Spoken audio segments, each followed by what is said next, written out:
Now I am going to dictate a legal passage. Exercise 5 at the rate of 100 words per minute. Let's start. The learned Solicitor General then challenged the orders of the Division Bench of the High Court on the ground of violation of the principles of natural justice. It was contended that while the High Court had concluded the hearing and reserved judgment on 20th July 2011 by order dated 12th October 2011, it directed the Speaker to place on record the status. Then the learned Solicitor General then challenged the orders of the Division Bench of the High Court on the ground of violation of the principles of natural justice. It was contended that while the High Court had concluded the hearing and reserved judgment on 20th July 2011 by order dated 12th October 2011, it directed the Speaker to place on record the status of the proceedings relating to the disqualification petitions, although the same were duly filed without giving the parties further opportunity of hearing with regard to the said records. The Division Bench directed the matter to be listed for further consideration on 19th December 2011. It was submitted that though the bench did not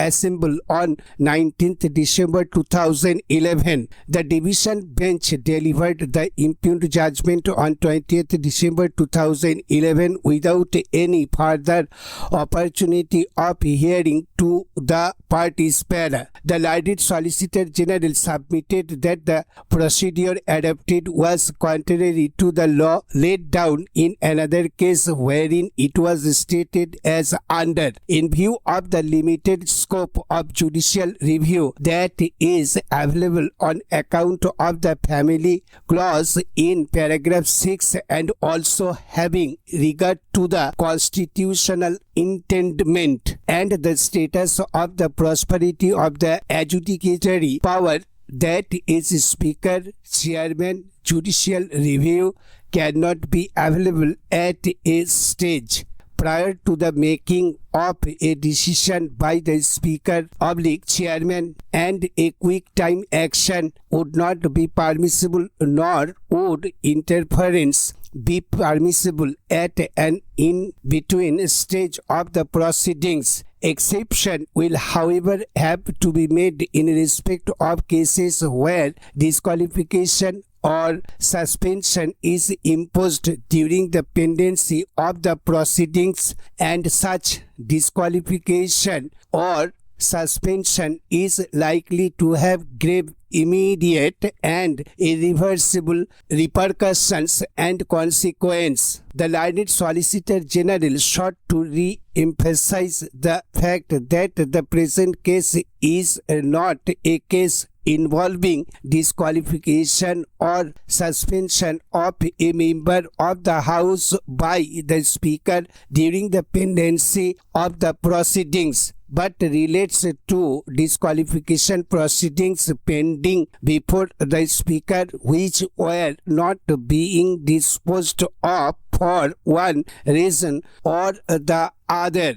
It was submitted that the fact that the Speaker had not finalized the disqualification petitions for almost a period of 2 years could not and did not vest the High Court with power to usurp the jurisdiction of the Speaker and to pass interim orders para. The learned Solicitor General lastly urged that the single most important error in the impugned judgment is that it sought to force loose the right of the Speaker to decide the disqualification petitions. Under paragraph 4 of the 10th schedule, the said decision was also wrong since the Division Bench chose to follow judgment which related to the concept of split under paragraph 3 of the 10th schedule.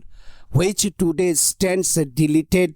Therefrom, the learned Solicitor General submitted that there was a clear difference between matters relating to the erstwhile paragraph 3 of the 10th schedule and paragraph 4 thereof. While paragraph 3 of the 10th schedule required proof of two splits, paragraph 4 requires proof of only one deemed merger para. The learned Solicitor General submitted that there was no concept of deemed split in paragraph 3. It was submitted that paragraph 4 is meant only as a defense to a petition for disqualification, and the same would succeed or fail depending on whether there was a deemed merger or not. It was further submitted that under paragraph 4 of the 10th schedule, the Speaker was not the deciding authority on whether a merger of two political parties had taken place or not. It was urged that the expression used in paragraph 4 of the 10th schedule for the purpose of paragraph 4 clearly indicates that the deeming provision is not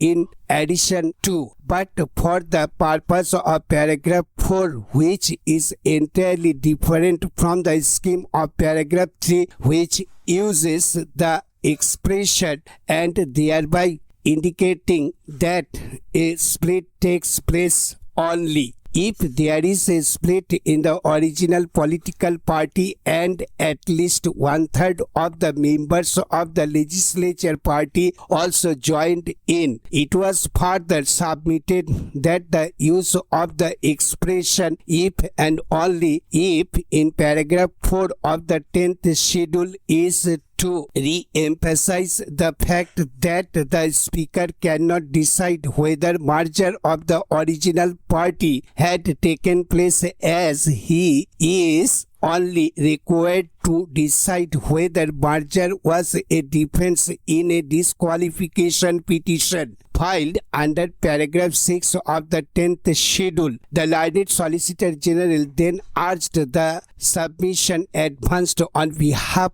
of the respondent number 1 that in view of the delay by the Speaker in disposing of the disqualification petitions, this court should decide the same was wholly misconceived, since it presupposes the vesting of power to decide such a question on the court, though the same is clearly vested in the Speaker. Even otherwise, the most that could be done by this court would be to dismiss the special leave petition. Stop. Thank you.